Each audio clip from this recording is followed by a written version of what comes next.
자, 국사 이어서요. 한국사. 19세기 순조, 헌종, 철종의 세도 정치 시기를 결국 끝낸 인물은 양력으로는 1864년 결국 고종이 즉위를 하게 됩니다.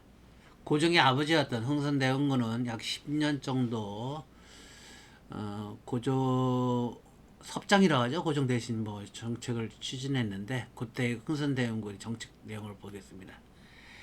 일단 그 세도 정치로 인해서 왕권이 굉장히 약화됐죠. 그래서 그 약화된 왕권 강화를 위해서 좀 여러 가지를 신경 쓰게 됩니다. 그래서 비변사를 폐지하고 서원을 정리하고 전국에 47개를 제외한 서원을 정리했습니다. 특히 서원은 지방 사림의 그 붕당의 원천이라고 그랬죠. 이 서원을 정리했고 왕실 권위를 내세우기 위해서 경복궁을 중건했으며 이 경복궁 중건이 처음에 초창기 때 이 경복궁 중건은 양반들뿐만 아니라 많은 백성들로부터 원성을 많이 받게 돼요. 특히 당백전을 발행했는데 이게 기존 화폐의 질서로 새로운 화폐를 만들다 보니까 많은 백성들의 원성을 받게 됩니다. 그리고 또 제 값어치를 또 못했던 돈입니다. 그리고 백성들을 또 위해서 삼정, 전정, 군정, 황곡을 개혁을 했고 특히 여기 제가 호포제를 실시했다고 얘기 나왔는데 이 호포제는 군대를 가지 않는 군대를 가지 않고 포를 한 번에 그 12개월에서 한 포를 길이 다닙니다만 포를 내게 되는 이 제도를 원래 백성들만 내게 되잖아요. 그런 거를 일부 양반들에게 부과한 제도입니다. 아무튼 호포제예요. 실시한 게 흥선대원군. 시험에 잘 나오죠. 흥선대원군에 이 정도 기억해 두시면 되고요. 자, 흥선대원군의 잘못된 거라고 얘기하면 보통 경복궁 중건을 해서 많은 그 농민들을 힘들게 일시켰다 이런 것도 있겠지만 지금 와서 보면 이 통상 거부 정책, 일명 과거는 쇄국 정책이라 하는 이 정책이 문제였습니다. 근데 흥선대원군도 역사적으로 보면은 처음부터 그런 건 아니었는데 그럴 만한 또 사연이 있었어요. 그 사연들을 각각 연도로 보면 첫 번째 병인양요. 병인년에 서양 오랑캐가 요 소요 사태를 일으켰다 해서 병인양요인데 1866년 프랑스군이 강화도에 침입해서 여기 외규장각에 있는 수많은 도서를 불사질리기도 하고 그냥 가져갔어요. 불법적으로. 특히 프랑스라는 나라 참 이집트에서도 막 문화재 막 갖고 온 거 나라죠. 아무튼 그런 하기야 제국 시대 때는 힘이 깡패였죠. 여기 참 왜 규장각은 언제 들어보신 적이 있죠? 영조 정조 딸 때 특히 정조의 업적 중에 규장각 설치. 영조는 탕평채 균역법 그리고 그의 손자였던 정조는 탕평채 규장각 그리고 장용영 설치. 요거 그때 규장각입니다. 지금의 도서관이죠. 그게 강화도에도 있었어요. 큰 규모는 아니었는데 그래도 왕실의 중요한 책이 있었던 그거를 누가 프랑스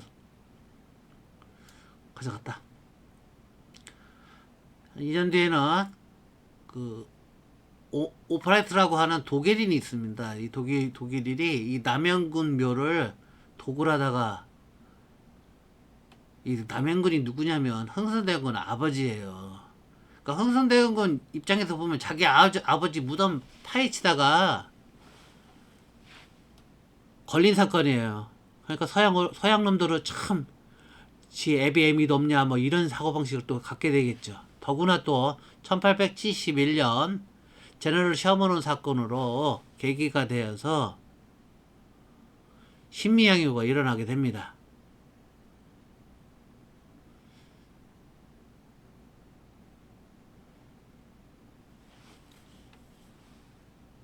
요거는 그냥 물론 한문으로는 요 미자랑 요 미자가 틀린데 뭐 같은 미라고 했으면 외우기가 좀 편할 거예요.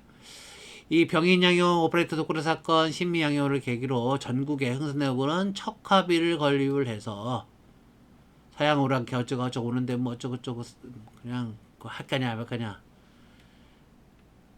반대한 운동이죠. 그래서 통상 수교 거부를 정책을 반대했던 척화비를 전국에 비석을 세우게 됩니다. 그것뿐만 아니라 전국에 있는 동학 농민군들, 그래서 동학 믿는 사람들 그리고 천주교 크리스교를 받게 했죠.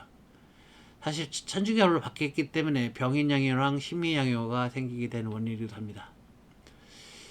한 10여 년 흘렀습니다. 시간이 흘러서 고종이 뭐 체익현의 두 번에 걸치는 상소 뭐 등등으로 인해서 뭐 그리고 고종의 와이프였던 민씨 후에 명상후의 그쪽 집안 사람들의 뭐 이런 반대로 인해서 결국 나이를 먹은 나이를 먹은 고종이 직접 통치를 시작합니다. 아버지 때와 달리 고종이 즉위하면서 1876년 강화도 조약을 계기로 개화 정책을 추진하게 됩니다. 1876년 일본 운요 사건을 계기로 강화도 조약을 체결했으며 이런 강화도 조약은 최초의 불평등 조약이다 이렇게 나오기를 합니다. 미국과 체결하는 것은 서양에서과 체결한 거는 미국이 최초고 여기 동양에서는 그냥 일본이다 이렇게 생각하시면 되겠습니다. 그 우려 사건이 과거는 샴이 잘 나왔는데 오히려 요새는 나오지 않습니다. 하여튼 강화도 조약이 불평등 조약인데 그 이유는 치해법권과 해안 측량권 때문에 그렇습니다. 자, 해안 측량권은 우리나라 그 외곽 지도를 저기 해안선 따라서 거길 측량을 한 거예요. 그러니까 남이 나랑 땅 와서 땅 조사한 거하고 치해법권 영사관의 그 단독 그 범죄 행위에 대한 처벌권. 자, 일본인인데 국내에 와서 범죄를 저질렀어요. 그 당시는 조선에 이때 법처벌 권한이 현재 우리나라에 있으니까 우리나라 법을 할 것이자 아니면 일본 애들 뭐 그쪽 그 법을 따를 것이냐 할 때 일본 법을 따라가는 거예요. 요런 게 약간 문제 권한이 있죠. 그걸 치해법권이라 합니다.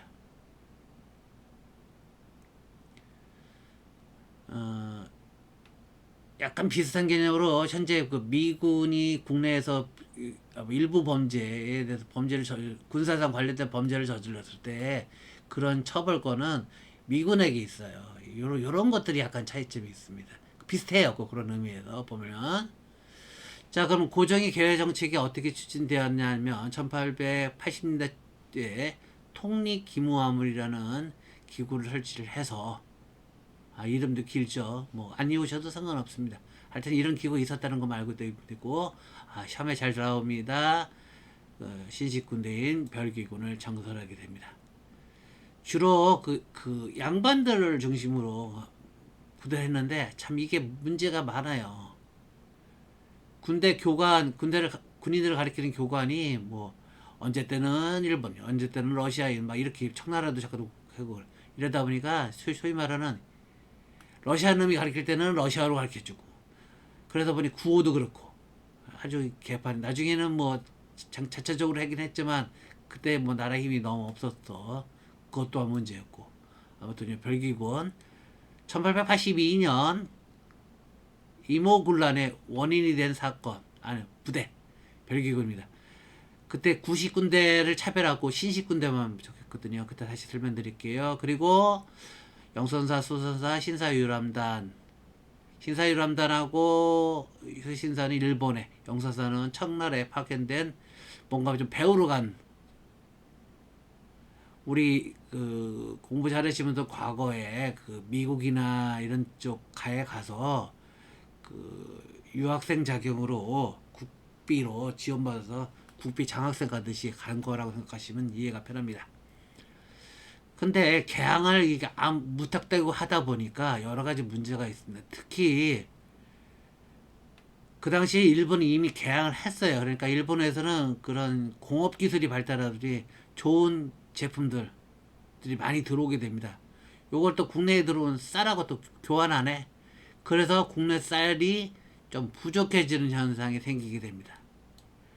일본으로 너무 쌀이 수출돼 가지고 오히려 먹을 쌀이 부족했던. 그래서 함경도부터 시작해갖고 일부 지역에서는 곡식 수출을, 그래서 곡자들 합니다, 방지하는 그런 명령을 내렸다 해서 그걸 방공령이라 부릅니다.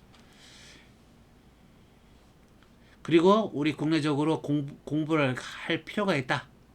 근대적 교육을 과거의 서당처럼 이런 게 아니라 근대적 교육기관이 필요하다고 생각해서 원산학사라든지 또 의료기관인 광해원을, 원산학사는 덕원지방에서 있었던 거고, 광해원은 최초의 근대적 병원 알렐이라는 외국 선교사가 해온 병원이죠.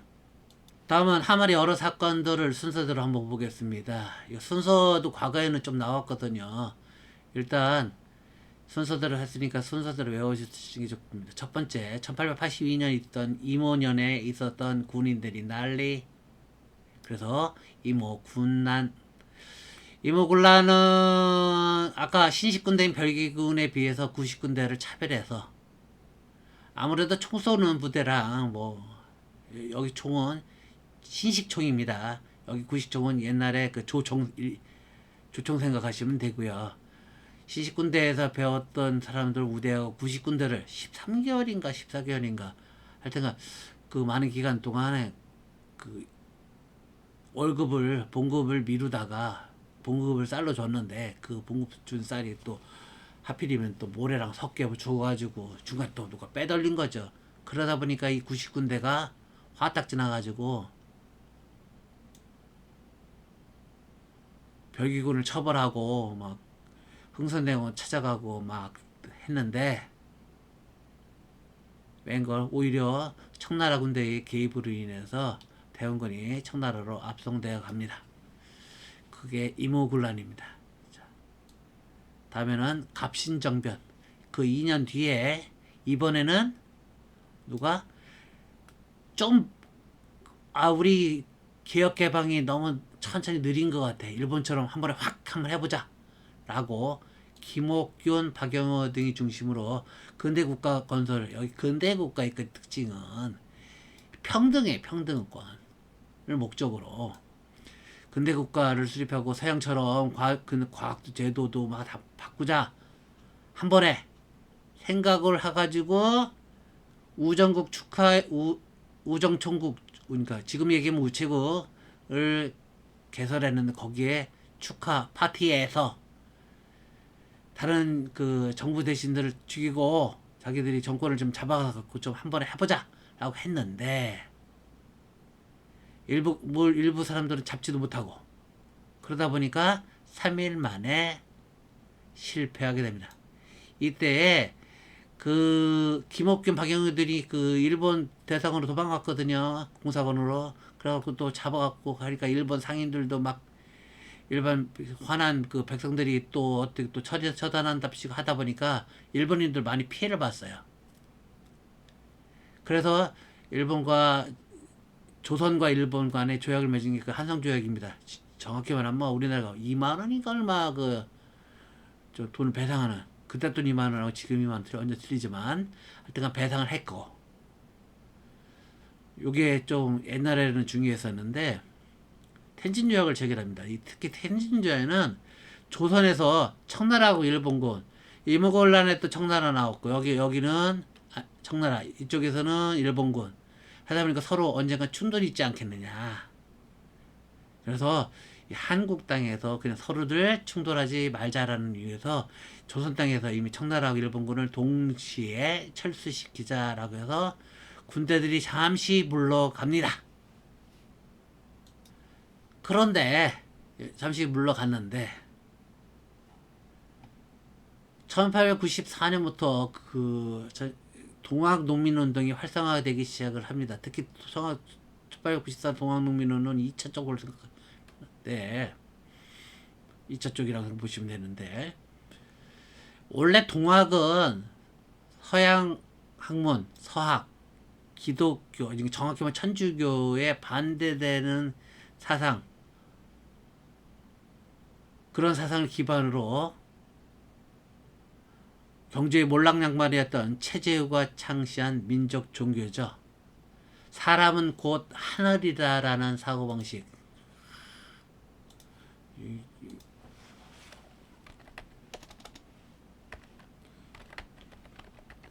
인내천이라는 사고방식으로 세우게 됩니다. 사람은 곧 하늘이니까 모든 사람이 그냥 똑같이 평등해야 되는 거예요.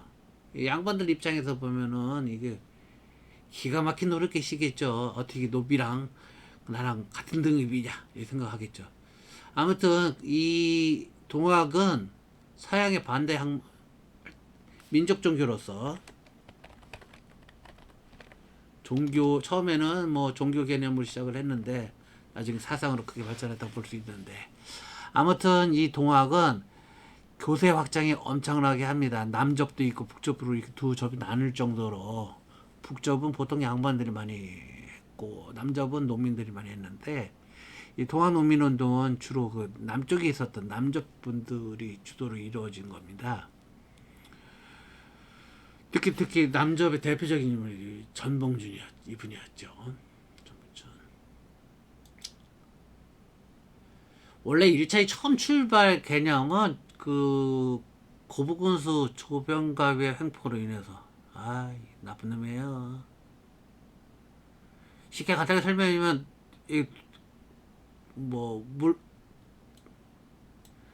동네 흐르는 물이 있었어요. 그 흐르는 물을 막자고 얘기를 합니다. 왜 농사에 도움이 주지 않냐 뭐 이렇게 하면서 시험할 농민들 꼬셨어요.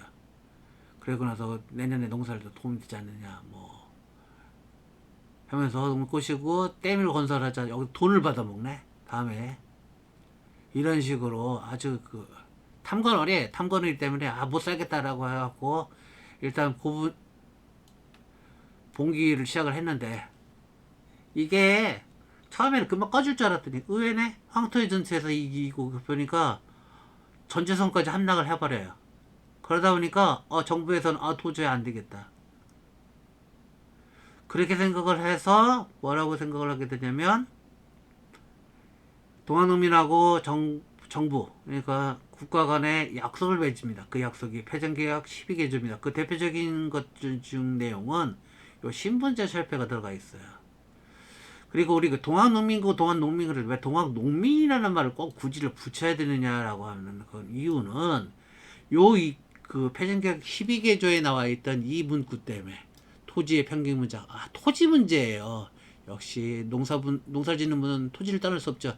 그래서 동학군이라고 이렇게 안 하고 동학농민군이라고 얘기하는 이유가 여기 그들이 주장했던 내용을 보면 토지 얘기 나왔어요. 그리고 신분제 철폐 얘기 나오죠. 노비문서 소각하라 하는 거. 정부에서는 처음에 이거 들어주겠다는 척 했는데 결국 들어줬겠습니까? 안 들어줬겠죠. 또 그들이 이런 것들을 제대로 운영되고 있는지 안 되는지 자체적인 조직을 한 게 그 조직이 집강소입니다.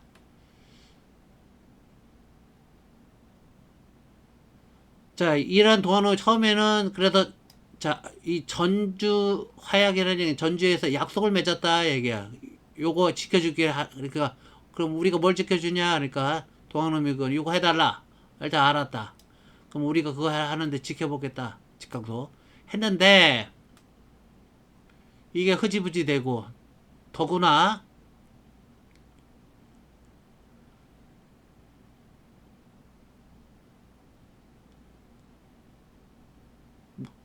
정부에서는 그런 끼임새도 보지 않고 여러 가지 문제 생기고 뭐 일본에 여러 가지 문제도 있다 보니까 2차 농민분기가 일어납니다. 다급해진 정부의 과거에 전투에서 졌었잖아요. 그러다 보니까 청나라 군대를 요청했네. 아까 텐진 조약 때 청나라하고 일본 군대하고 공동 철수를 했는데 청나라 군대를 또 조선으로 불어들였어요. 아이고 이게 문제지. 그럼 청나라 군대가 들어오니까 그런 걸 아니까 일본에서는 무슨 생각을 하고 있습니까? 옳다구나 우리도 들어가자. 그리고 또 내전 가면서 시작을 해요. 그런 와중에 이 동아는 농민군이 2차 분기가 시작됐는데 일하다 보니까 결국 관군하고 일본군하고 합작 부대하고 동학농민군이 전쟁을 크게 붙게 됩니다. 거기가 공주 우금치라고 하는 지역입니다. 지금 가면은 뭐 지금 가면 큰 언덕밖에 안 되는데 하여튼간 그 우금치 전투에서 동학농민이 대패를 하게 됩니다. 그래서 도망갔던 전봉준 후에 체포되게 되고 결국 형장이도를 사라지게 되는데 이게 동학농민운동의 전체적인 내용이에요. 그러면 이 동학은 이거로 끝났냐? 아닙니다. 후에 동학은 천도교로 천도교 이런 걸 계속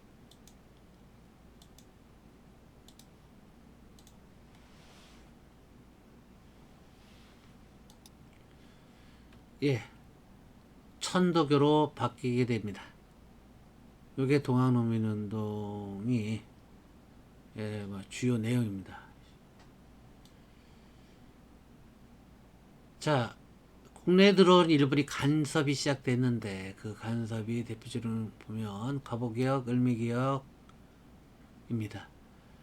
굳이 모든 게 다 100% 일본의 내정 간섭만은 아닌데 대부분 그뭐 러시아도 있습니다. 중간에 막 복잡하게 꼬여 있어요. 그냥 아무튼 그냥 개혁들이 있었는데 대부분 개혁들이 일본 주도가 많았다라고만 그냥 기억해 두시면 되겠습니다. 검정고시에는 뭐그 정도 수준만 요구되니까.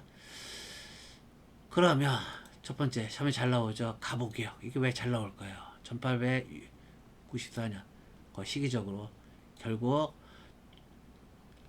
아까 10년 전에 갑신정변이나 그 해에 있었던 동학농민운동이나 그 전 해에 있었던 동학농민운동 등이 끝까지 요구했던 줄기차게 요구했던 신분제가 결국 폐지되고 그러니까 과거를 볼 필요 없죠. 과거제 폐지했고 화폐 토량형 그러니까 은본이 이제 시행했다 이 무슨 얘기면 화폐를 이것저것 쓰지 않고 운 중심으로 했다 뭐 이런 개혁입니다. 화폐 개혁 정도 보시면 되는데 갑오 개혁이 시험이 잘 나오는 이유 이것 때문에 그래요. 이것 때문에 신문제 폐지.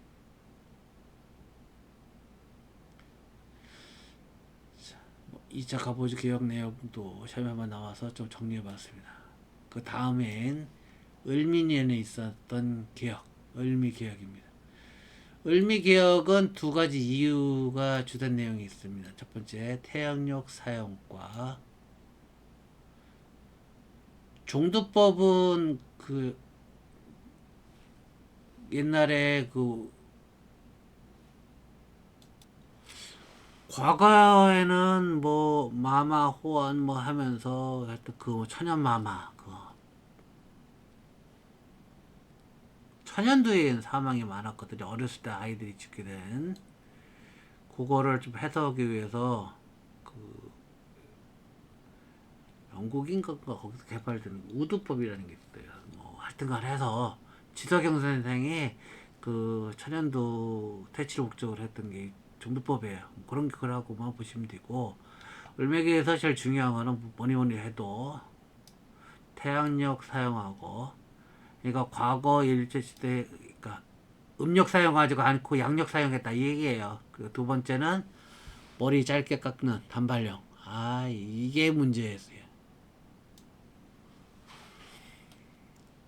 신체 발부는 수지 부무라고 해서 그 조선시대 성리학자들은 특히 그 참 부모님이 물려주신 거를 깎지 않은 머리를 깎지 않고 길렀죠. 이걸 짧게 깎으려니 참 환장한 노릇이겠죠. 개인적으로 좀 이해가 안 가는 건 지금 와서 이해가 안 가는 건 머리는 자르지 머리카락 자르는 거는 반대했는데 왜 손톱각은 깎았는지 참. 아무튼 을미 개혁이 있습니다. 그의 1895년은 정치적으로 개혁 문제도 있었지만 뒤에 을미사변이라는 거예요. 지금 그런 개혁들이 주로 일본 입장으로 했는데 이 명성하고 고종의 와이프는 약간 그 당시 힘 좀 있었던 러시아 쪽으로 좀 친해지려고 했었어요.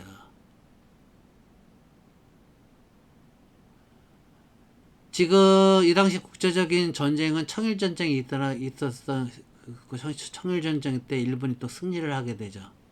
근데 명성황후이 왜 러시아 편을 살짝 들어갔냐면은 청일전쟁에서 일본이 승리를 했어요. 그래서 청나라하고 일본 간에 시모노세키 조약을 체결해가지고 결국 일본이 그 약간 만주 쪽에 대해서는 지배권을 좀 보호를 받았어요. 그래 일본 승리 끝났는데 웬걸 이 시모노세키 조약 때문에 일본이 청나라로부터 받았던 여러 가지 저기 뭐 배상금 뭐 이런 개념들을 세 나라 러시아, 프랑스, 독일 이 세 나라가 야야 그거 있잖아 청나라 요구대로 니들 뺏어간 거 다시 일본 돌려줘. 그래갖고 일본이 생각해보는데 가뜩이나 지금 막 전쟁 끝나고 났는데 다시 이 세 나라가 일본한테 협박하니 일본이 어쩔 수 없이 수용을 하게 됩니다. 그걸 본 명성황후나 고종은 아 러시아가 힘이 세구나 라는 사고방식을 하게 됩니다. 그래서 러시아 편하고 친해지려고 해요. 이래서 일본이 히말라 깡패들 동원해서 낭인들 동원해서 명성황후를 죽이는 시하는 사건이 발생하게 되죠. 그게 을미사변이에요. 역사적 배경을 좀 알고 계시면 외우시는데 편할 것 같아서 좀 설명을 드립니다. 와이프 죽었어요. 그러니까 남편인 고종은 어떻게 합니까? 무섭죠. 일본군이 무섭죠. 그래서 러시아 공산으로 도망가게 됩니다. 이거를 러시아 공사관으로 파천 왕이 도망가서 옮겼다 이런 뜻이에요. 천도해서 옮겼다 이런 얘기인데 아무튼 이 사건을 아간파천이라 합니다.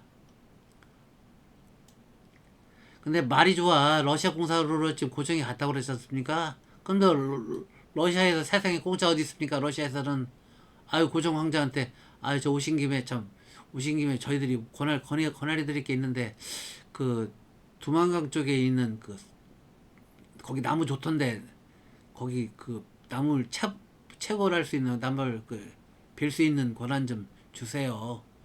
울릉도에도 나무 좀 괜찮은 거 있는데 거기 것도 괜찮고요. 어유 거기 금광 괜찮던데 그것도 우리 내가 개발하면 안 돼요? 러시아 공사에 빌부터 한 1년 전에는 빌부터 있던 고정이 뭐 그거에서 뭐라고 그랬겠습니까? 예 그랬겠죠. 그래서 러시아만 뺏어갔습니까? 그때 수많은 나라들이 가서 다 고정 쪽에 있는 러시아 공사관 찾아와가지고 참 힘약한 나라의 그 군주 이리 뺏기고 저리 뺏기고 그래서 요거 매세에 조선의 자원 집탈이 본격화하게 되었다. 뭐 요 얘기가 그때 사건 때문에 그렇습니다. 1년 뒤에 고종 돌아옵니다. 1년 지나서 시기적 1년 좀 안 됐을 거예요.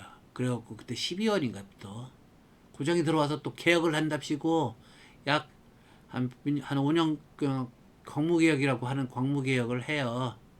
그래서 토지조사 사업, 토지를 조사하는 그런 거 해서 그 지금 얘기하면 토지등본 뭐 요런 개념, 농지등본 뭐 요런 것들 재개를 발급을 하는 개혁 추진했는데 힘이 없는 군주의 개혁은 개혁이 아니에요.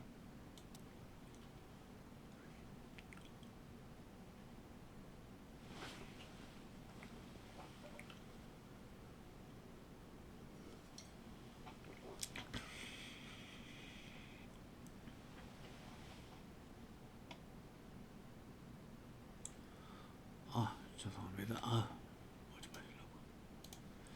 원래 의병은 총 한 3차례 정도 있었죠.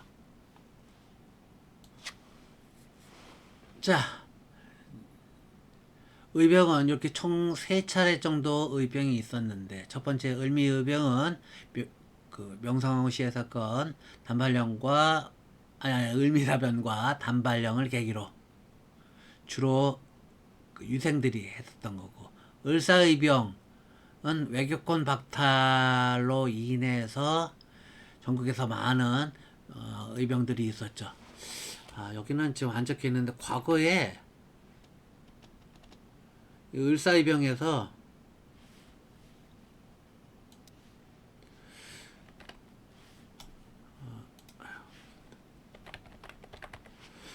신돌석이라는 분이 있습니다.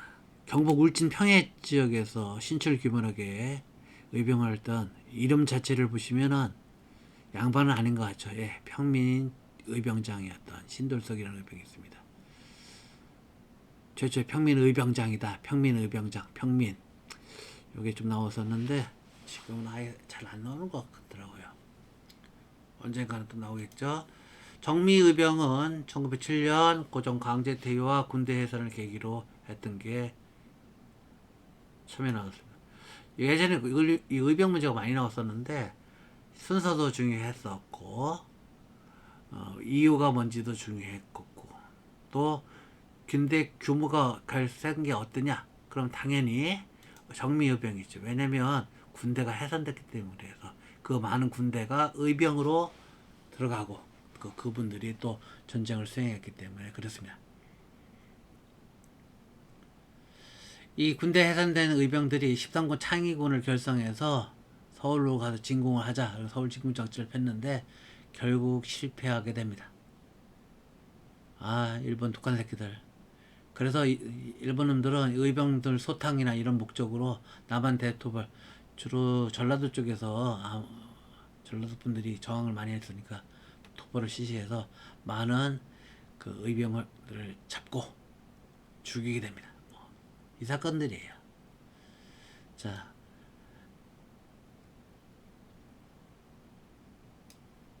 잠깐 보시면 명성황후도 죽인 을미는 지나고,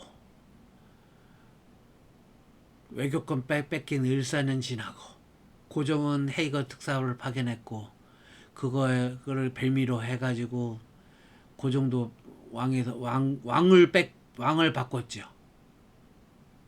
그리고 외교권을 뺏고 왕을 교체하고 정미는, 그리고 군대까지 해산한 일본군은 뭐 다 뺏어갑니다. 뭐 기후각서 있고, 또 청나라하고 관계 때문에 간도 협약을 체결하고. 근데 1909년 좀 깊은 일도 있긴 있었습니다. 안중근한테 이토 히로부미가 죽은 사건.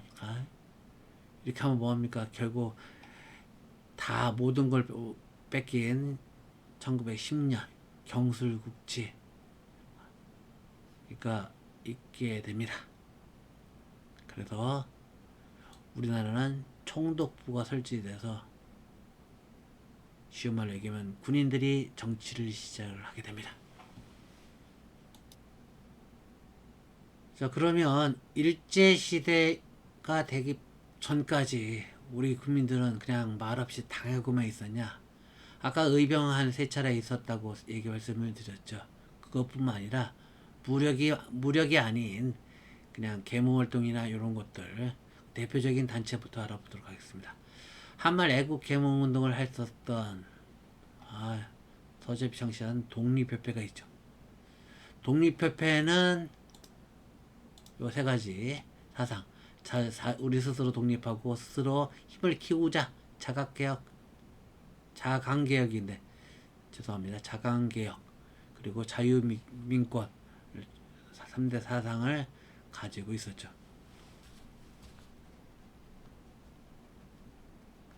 여기 자강개혁입니다.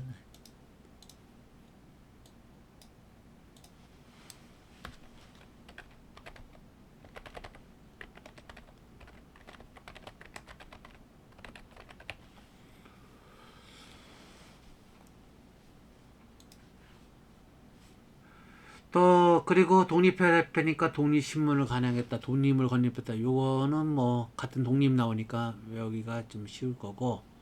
자, 이들이 주장했던 거 뭐가 있냐면 만민공동회를 개청해. 만민이라는 만 명의 사람들이 공동으로 모여서 회의를 개청하는 겁니다.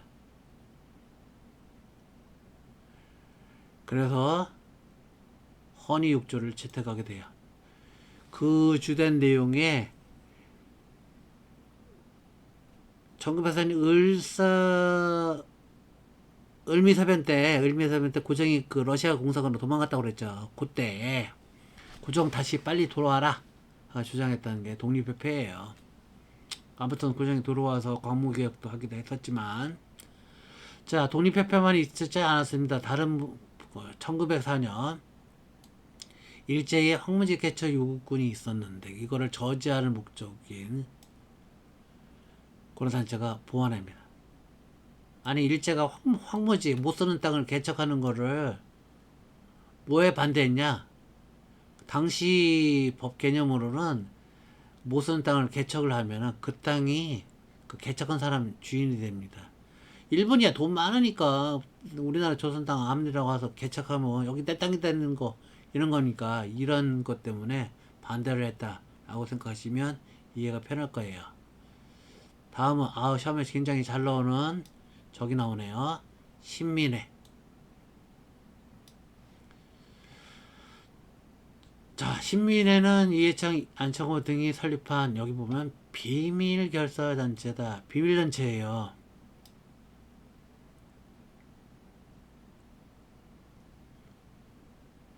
주 목적은 국내에선 힘을 길르고 해외에서는 독립군 기지 건설에, 아까 나철, 대종기 창설의 나철, 그분도 독립운동 기지 건설을 하려고 그랬죠. 그러니까 그 당시 국민들이 그냥 마냥저냥 일본한테 치이고만 있지는 않았어요. 이렇게 노력한 애도 있었어요. 특히 신민은 약간 그 기독교, 감리하고 장로교인가 그 두 쪽에서 많이 지원을 좀 받아가지고 했던, 독립운동기지 건설하려고 노력했고 실력 양설, 이렇게 노력한 것이 나직 후에 1920년대 만주에서 독립운동이 절정기를 일으키게 된 아마 근본 개념이라고, 밑바탕이라고 생각하시면 돼요.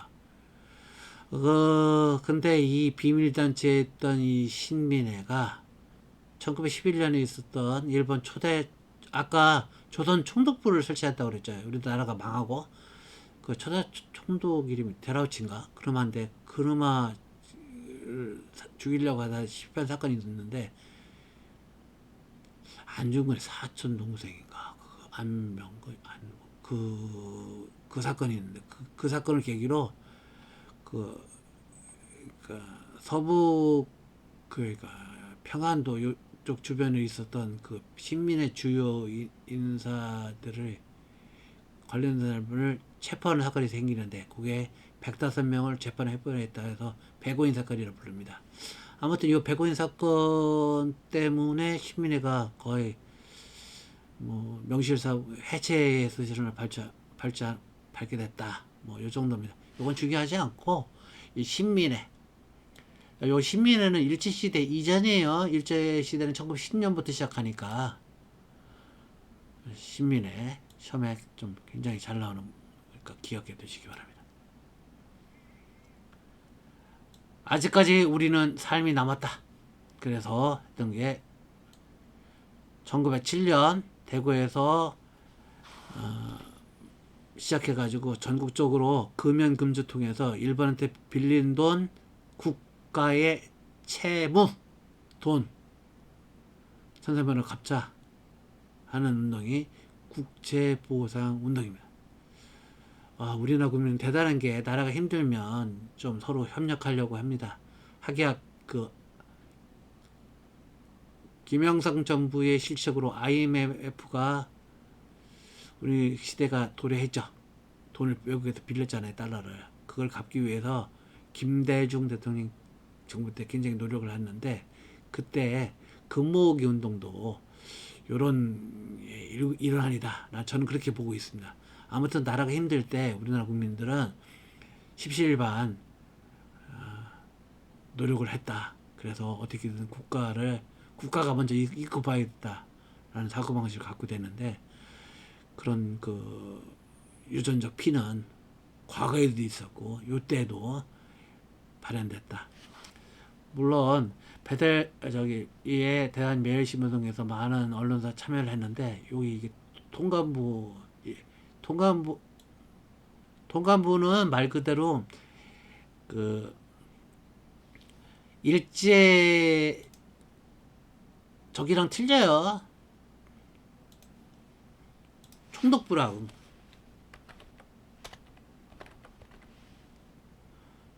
총독부는 일제시대 때, 일본놈들이 그 있었던 조선 총독부 거기, 그 총독부고, 이 통감부는 아까 말씀드린 초대 통감 이토 히로부미였다고 그랬죠. 원래 그 일본 놈들은 처음에 고문을 파괴해서 고문 통치를 통해서 이렇게 뭐 해야 됩니다라고 해서 지들 유리한 표를 하다가 안 되겠어. 통감 설치하고 나중에 차관 정치도 하고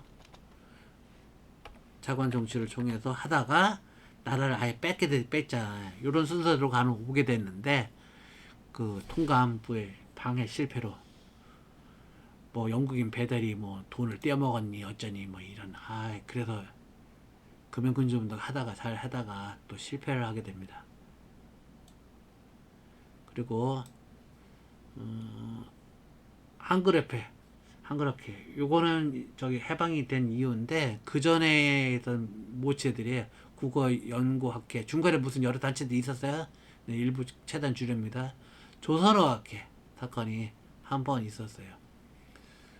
여기 내용이 좀 있죠. 원래 우리나라 말글 요거에 관련된 영화가 있긴 있었는데, 아무튼 그렇고요.